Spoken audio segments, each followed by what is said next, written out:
जय गुरु गोरखनाथ। ओम नमः शिवाय। आज मैं आपको प्रेत के बारे में कहती हूँ, जिसके ऊपर प्रेत आता है और प्रेत के लक्षण बताती हूँ। क्योंकि प्रेत कई तरह के होते हैं और हर प्रेत की अपनी अपनी आदत होती है। जैसे जब किसी पे प्रेत होता है ना, तो ज्यादातर प्रेत उसके कंधों पे, गर्दन पे और रीढ़ की हड्डी पे बैठा रहता है। और ये जो प्रेत हमें कैसे लगता है, ये आंखों से हमारे अंदर जाता है, नाक से, मुंह से, मलमूत्र की जगह से। इसके जरिए से ये हमारे अंदर प्रवेश करते हैं। और जिसके ऊपर प्रेत होता है, मान लो कोई इंसान है, पाठ पूजा करने वाला है और उसके अंदर कोई भी बुरी आदत नहीं है, या किसी और पे प्रेत लग जाए, तो देखो जैसे वो इंसान दारू नहीं पीता और वो प्रेत दारू पी के मरा हो, तो जिसके ऊपर प्रेत आएगा वो नेचुरल दारू पीने लग जाएगा। तो उसके घर के सोचेंगे इसको तो इस चीज की लत नहीं थी, तो ये दारू कैसे पीने लग गया। दूसरा, मान लो वो प्रेत को रसगुल्ले पसंद हैं और जिसके अंदर, इंसान के अंदर है, वो इस चीज को खाता नहीं, उस चीज का मन नहीं करता, तो वो अचानक से रसगुल्ले खाने लग जाएगा, तो उसके अंदर भी प्रेत के लक्षण होते हैं। क्योंकि जिसके अंदर वो आते नहीं होती और अचानक से आते आ जाए, तो वो प्रेत के लक्षण होते हैं। जैसे भूख बहुत लगना, वो रोटी खाए जा रहा है इतनी, ये भी प्रेत के लक्षण होता है। जैसे वो प्रेत वैश्यों के पास जाता था और जिसके ऊपर है वो ऐसा नहीं था इंसान, वो अच्छा इंसान था, तो वो जो प्रेत है उसको उसी वैश्या के दरवाजे पे ले जाएंगे। क्यों? क्योंकि वो आत्मा उसके अंदर है, वो नहीं जाना चाह रहा, वो आत्मा उसको लेके जा रही है। बाद में वो सोचेंगे सारे भी, इसके अंदर ऐसे गुण कैसे आ गए भी, ये कैसे वहां जाने लग गया। अगर किसी प्रेत को एड्स है, वो एड्स होके मरा है कोई इंसान, अगर वो किसी इंसान के अंदर, उसे कोई बुरी आदत नहीं है, उसको अचानक से एड्स आ जाता है, तो उसके अंदर भी प्रेत है। क्योंकि जो जो चीजें होकर ये प्रेत मरे होते हैं, जो इंसान मरे होते हैं, जो प्रेत बन जाते हैं बाद में, जिस इंसान के अंदर वो जाएंगे ना, उस इंसान के अंदर ये आते शुरू हो जाएंगी। जैसे कोई किसी को, कोई दारू पी के मारा, दारू पीने लग जाएगा, कोई अंडा मीट नहीं खाता, वो खाने लग जाएगा, कोई वैश्या के दर पे नहीं जाता तो वो जाने लग जाएगा। अगर उसके अंदर कोई और भी बुरी आदत है ना, जो इंसान मरा है, प्रेत बन गया, और जिस इंसान के अंदर जाएगा ना, उसके अंदर भी वो वही गुण पैदा करेगा जो उसके अंदर थे गुण। अगर किसी के अंदर ऐसा परिवर्तन देखो, तो ये मत सोचो, कईयों के मन में आ जाता है कि ले ये तो बुरी संगत में बैठने लग गया, इसको बुरी संगत की लत लगी। नहीं, उसकी नेगेटिविटीज चेक कराओ कि इसको अचानक क्या होने लग गया है। देखो, औरतों पे भी प्रेत आता है। जब औरतों पे प्रेत आता है, वो तो उसको अपनी पत्नी ही बना के बैठ जाता है। जब वो उसको अपनी पत्नी बना लेता है, तो उसको किसी का हक उसके ऊपर रहने नहीं देता। वो सोचता है सिर्फ वो मेरी ही पत्नी है। दूसरा, जिसके ऊपर प्रेत होगा ना, अगर उसको किसी से लड़ाई करवानी है, उससे छुड़वाना है, तो वो उसके सिर पे जाके बैठ जाएगा और इतना झगड़ा उस सामने वाले से करवा देगा।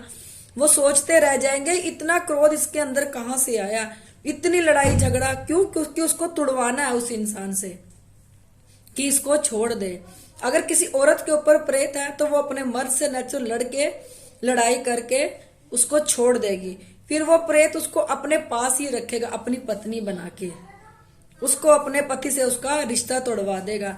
आजकल देखो कई रिश्ते इसी वजह से ही टूट रहे हैं, क्योंकि ये सूक्ष्म से सूक्ष्म होके औरत के शरीर में या मर्द के शरीर में बैठ जाते हैं अगर औरत के शरीर में ये प्रेत है तो उनको पत्नी बना लेता है और रिश्ता तोड़वाने के लिए लड़ाई झगड़े हर किसी से घर में करवाने शुरू कर देता है। जैसे मान लो उस लड़की कोई चीजों की आदत नहीं लड़ाई झगड़े की, वो अचानक से उसके अंदर ये आदतें पैदा कर देगा, क्योंकि वो उन सब से उनको दूर करना चाहता है कि यह दूर हो जाए और ये सिर्फ मेरे लिए ही रहे, सिर्फ मेरी ही पत्नी बन के रहे।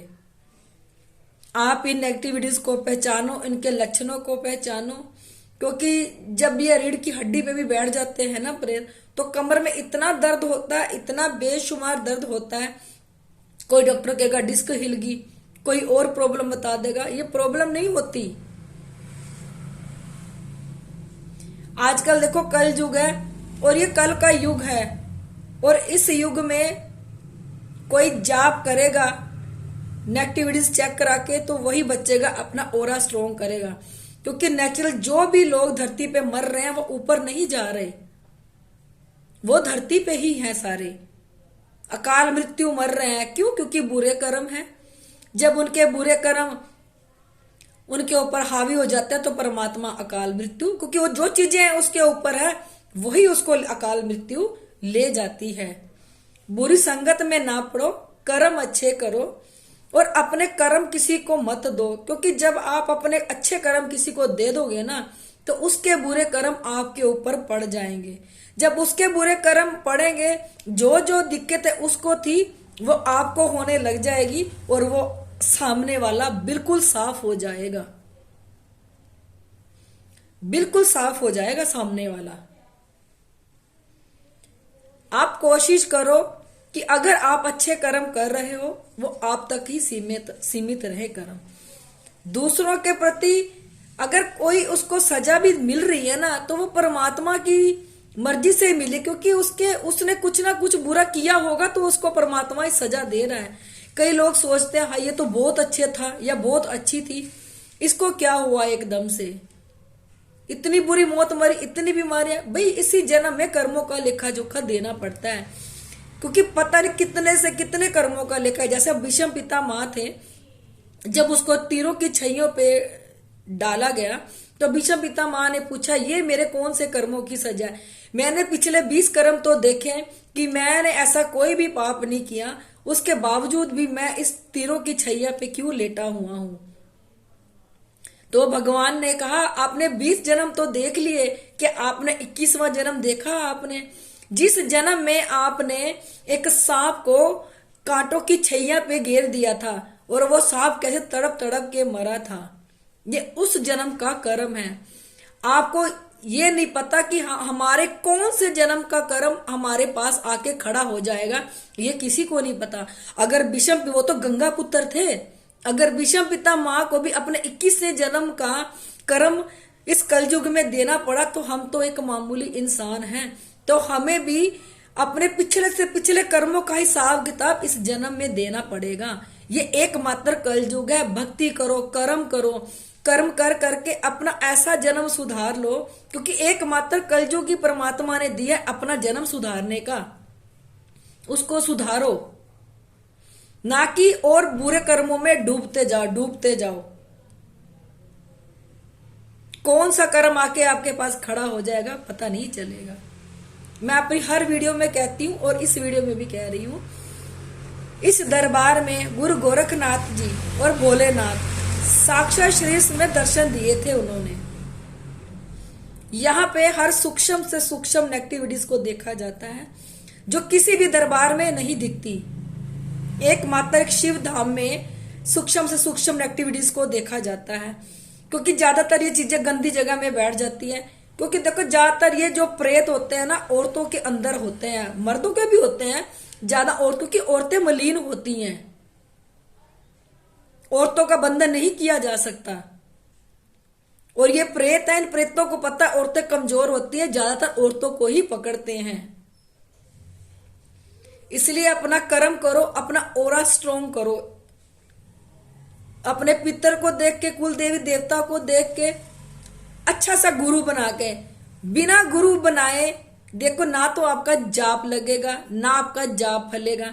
आपको क्या पता कि आप जाप कर रहे हो आपको नेगेटिविटीज खा रही है।